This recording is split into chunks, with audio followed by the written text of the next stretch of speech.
സഖാക്കളെ, ഒരു മതവും മറ്റുള്ളവനെ വെറുക്കുവാൻ പഠിപ്പിക്കുന്നില്ല. പരസ്പരം സ്നേഹിക്കുവാനും പരസ്പരം ബഹുമാനിക്കുവാനുമാണ് മതങ്ങൾ നമ്മളെ പഠിപ്പിക്കുന്നത്. എന്നാൽ നമ്മുടെ ഇന്ത്യയിൽ നടന്നു വരുന്ന ചില സംഭവങ്ങൾ തികച്ചും ഭീതി ഉളവാക്കുന്നതാണ്. അതിൽ കഴിഞ്ഞ ദിവസം സോഷ്യൽ മീഡിയയിൽ വൈറലായ ഒരു 13 വയസ്സുകാരൻ്റെ ഒരു വീഡിയോ ഉണ്ട്. അതിലവനിങ്ങനെ ആക്രോശിക്കുകയാണ്, ഞാൻ കൊല്ലും, എനിക്ക് കൊല്ലണം എന്ന രീതിയിൽ അവൻ ആക്രോശിക്കുകയാണ്. അവന് വെറും 13 വയസ്സുള്ളൂ. ആ വീഡിയോ നമുക്കൊന്ന് കണ്ടിട്ട് വരാം. किसको पटक के मारेगा? इसको कौन है ये? कौन है मैं नहीं जानूंगा, लेकिन इसको मारूंगा मैं। क्या करते हो? क्या कौन सी पढ़ाई करते हो? हम लोग धंधा से आए। नहीं, पढ़ाई करते हो? हम जाते हैं 4th क्लास में। 4th में? हाँ। बैगन तो नहीं बोल दोगे? नहीं, मेरा किसको मारेंगे बोल रहे थे आप? नाम नहीं जानूंगा, फिर भी मारूंगा। अरे तो किसको मारोगे? क्यों मारोगे?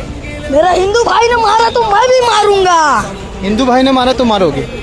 അവന് 13 വയസ്സാണുള്ളത്. ഈ 13ാമത്തെ വയസ്സിൽ അവന് കൊല്ലണം. ആരെ കൊല്ലണം? ഞങ്ങൾ ഹിന്ദുക്കളെ ആക്രമിക്കുന്നവരെ എല്ലാം ഞങ്ങൾക്ക് കൊല്ലണം. 13 വയസ്സ് പ്രായമുള്ള ഒരു കുട്ടിയുടെ തലച്ചോറിലേക്ക് ഇത്തരം മാരക വിഷം കുത്തിവെച്ചതാണ്. നമ്മൾ ചിന്തിക്കേണ്ടിയിരിക്കുന്നു, നമ്മുടെ നാട് എങ്ങോട്ടാണ് സഞ്ചരിക്കുന്നത്. നല്ല ഒരുപാട് കാര്യങ്ങൾ പഠിക്കുന്ന ഈ കാലഘട്ടത്തിൽ അന്യമത വിദ്വേഷം പുലർത്തുവാൻ ഇവനെ എന്താണ് പ്രേരിപ്പിക്കുന്നത്? ആരാണ് പ്രേരിപ്പിക്കുന്നത്? ഈ കാരണങ്ങളൊക്കെ കൊണ്ടാണ് സംഘപരിവാർ രാഷ്ട്രീയം നമ്മൾ കേരളത്തിൽ ശക്തമായി എതിർക്കുന്നത്.